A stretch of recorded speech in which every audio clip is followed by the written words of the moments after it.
안녕하세요. 데살로니가 후서 1장 시작합니다. 데살로니가 후서는 디모데가 바울의 편지를 가지고 데살로니가 교인들에게 회람하여 읽도록 한 후 여러 달이 지난 후에 디모데가 고린도에 있는 바울을 다시 찾아와서 보고하기를 데살로니가 교회에 대한 박해가 전보다 더 심해지기도 했고 데살로니가 성도들이 재림 신앙에서 선을 넘어서 시한부 종말론자들의 말에 현혹되고 있다라고 상황 보고를 했기 때문에 바울이 급하게 재림신앙에 대해 추가적인 설명을 한 것이 데살로니가 후서입니다.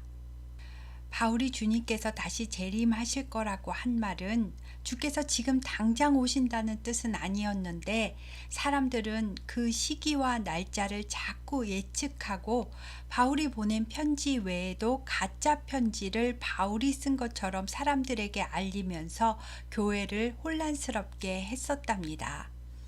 그래서 바울은 내가 데살로니가에 있을 때에 직접 너희에게 전한 복음과 일전에 써서 보냈던 고린도 전서만을 기본으로 하여 신앙의 중심을 잡으라고 설명합니다.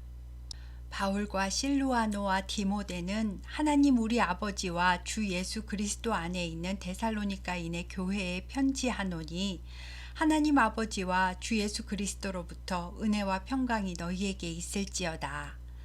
데살로니가 형제들아, 우리는 너희를 위하여 항상 하나님께 감사한다. 이것은 너희의 믿음이 더욱 자라고 너희가 다 각기 서로 사랑함이 풍성하기 때문이다. 그러므로 너희가 온갖 박해와 환난 중에서도 인내하며 믿음을 지키는 일에 대하여 우리는 여러 교회들에게 너희 믿음을 자랑하고 있다. 이는 하나님의 공의로운 심판의 표요 너희로 하여금 하나님의 나라에 합당한 자로 여김을 받게 하려 함이니 그 나라를 위하여 너희가 또한 고난을 받느니라 라고 말했습니다. 1절에 나오는 실루아노는 신라를 말하는 것이고요. 신라는 그리스식 이름이고 실루아노는 로마식 표기입니다. 바울의 첫인사를 보면 항상 은혜와 평강이 있기를 기원하는데요. 은혜와 평강 바로 앞에 단어를 보면 은혜와 평강이 나오는 근원은 하나님 아버지와 주 예수 그리스도로부터 라는 것을 확실하게 알 수 있고 바울이 했던 것처럼 나와 가족에게도 적용해서 하나님 아버지와 예수님으로부터 오는 은혜와 평강이 항상 함께 있기를 기도하면 좋을 것 같습니다. 또 하나님의 공의로운 심판의 표라는 말은 성도들이 이 세상에서 살아갈 때는 어쩔 수 없이 박해와 고난이 따른다. 왜냐하면 성도의 삶은 세상 논리를 거스르기 때문이다. 따라서 성도의 고난은 하나님 나라에 합당한 자의 삶을 산다는 표시가 되기도 하고 믿지 않는 자들과 성도를 박해하는 자들에게는 하나님의 심판이 기다리고 있다는 표가 되기도 한다라는 말입니다. 그래서 6절에 보면 추가 설명이 있는데요. 너희로 환난을 받게 하는 자들에게는 환난으로 갚으시고 환난을 받는 너희에게는 우리와 함께 안식으로 갚으시는 것이 하나님의 공의이시니 주 예수께서 자기의 능력의 천사들과 함께 하늘로부터 불꽃 가운데에서 나타나실 때에 하나님을 모르는 자들과 우리 주 예수의 복음에 복종하지 않는 자들에게는 형벌이 내릴 것이다. 이런 자들은 주님의 얼굴과 그 힘의 영광을 떠나 영원한 멸망의 형벌을 받게 된다. 그날에 예수님께서 강림하사 그의 성도들에게는 영광을 받으시고 모든 믿는 자들에게서 놀라운 감탄사와 함께 찬양을 받으시리니 이것은 우리의 복음의 증거를 너희가 믿음으로 받아들였기 때문이다. 이러므로 우리도 항상 너희를 위하여 기도하는데 우리 하나님이 너희를 그 부르심에 합당한 자로 여기시고 모든 선에 대해 기뻐하는 마음을 주사 믿음의 역사를 하나님의 능력으로 이루게 하시기를 기도한다. 이것은 우리 하나님과 주 예수 그리스도의 은혜대로 우리 주 예수의 이름이 너희 가운데서 영광을 받으시고 너희도 그 안에서 영광을 받게 하려 함이다 라고 하며 1장이 끝납니다. 2장은 형제들아 우리가 너희에게 구하는 것은 우리 주 예수 그리스도의 강림하실 때 성도가 주님 앞에 모이는 것에 관하여 잘못된 사상에 속지 말라는 것이다. 어떤 사람은 영으로 계시를 받았다 하고 또는 우리에게 편지를 받았다고 거짓말을 하면서 주님께서 곧 오실 거라고 하는데, 영으로 하든 말로 하든 그런 말에 마음이 흔들리거나 두려워하지 말아야 한다. 누가 와서 어떤 말을 하더라도 너희는 미혹되지 말아라.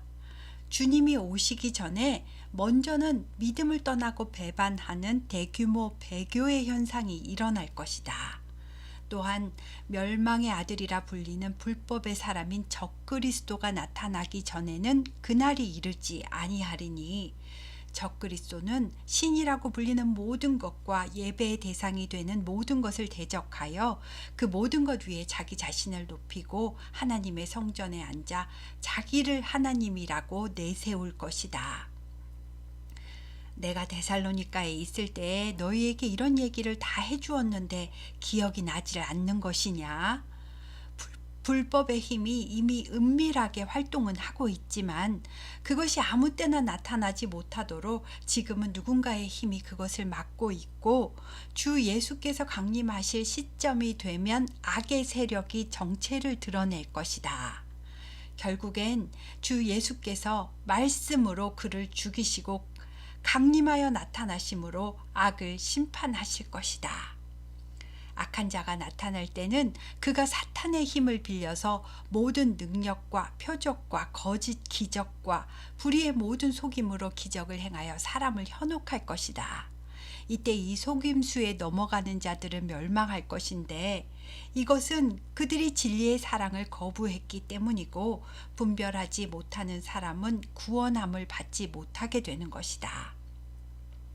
하나님께서 이런 미혹의 역사를 허락하시고 사람들이 거짓 것을 믿도록 내버려 두시는 이유는 진리를 믿지 않고 불의를 좋아하는 모든 자들로 하여금 심판을 받게 하려 하심이다.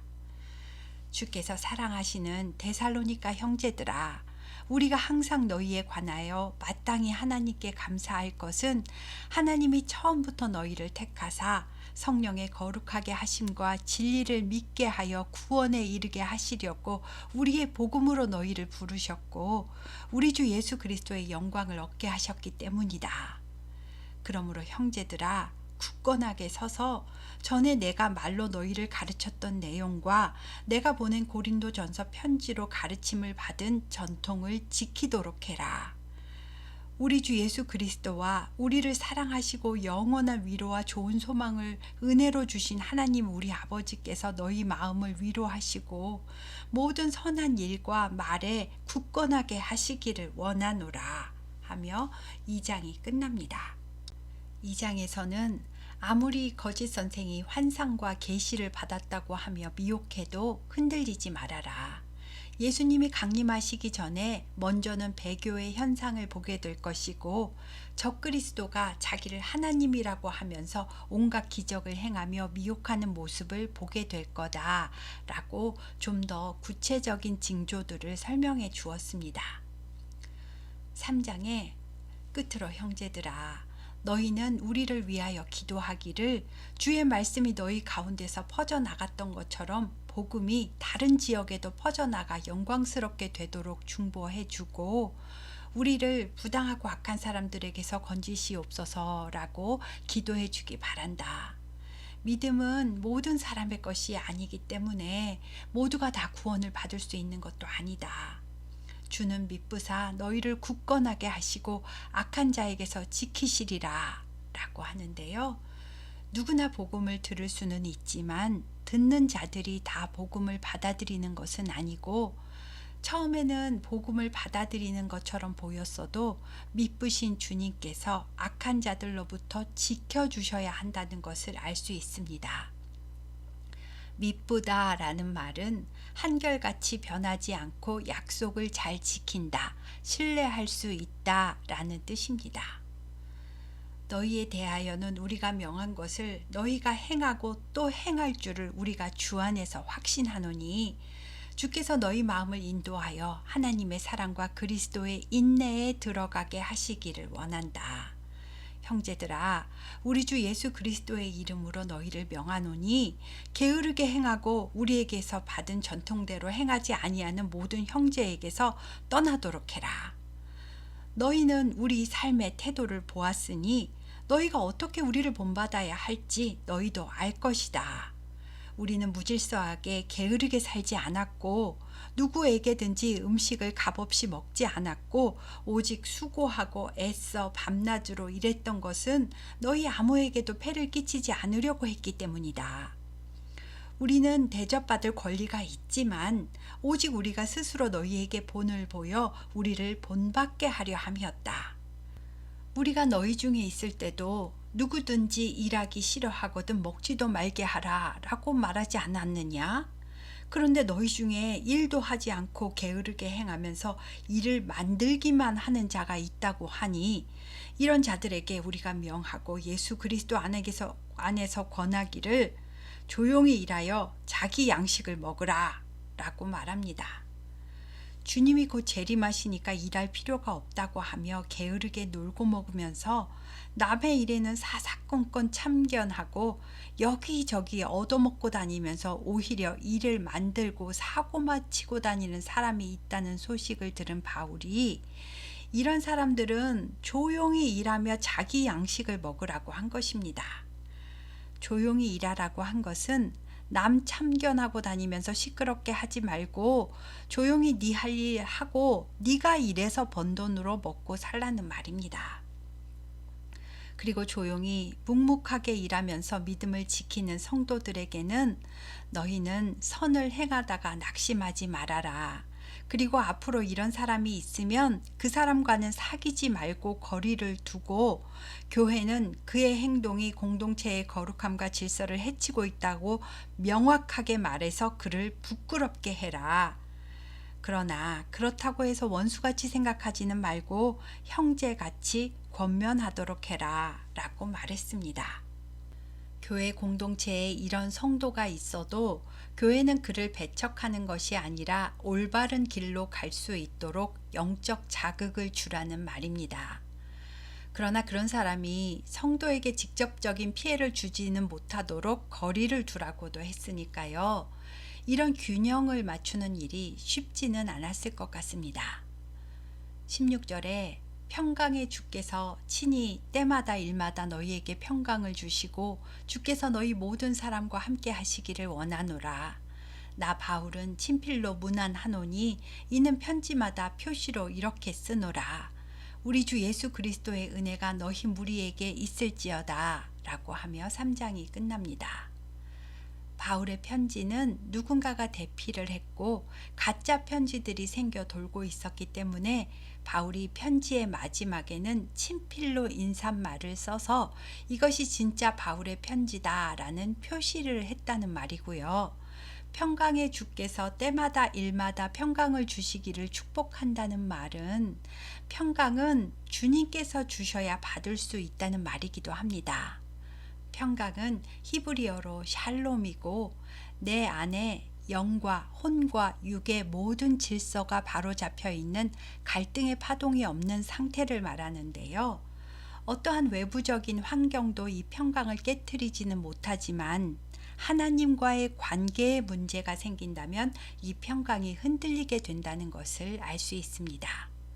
결국 주님께서 나와 함께 하실 때에 인간은 평강을 누릴 수가 있는 겁니다. 오늘은 데살로니가 후서 전체인 1장부터 3장까지 했습니다. 감사합니다.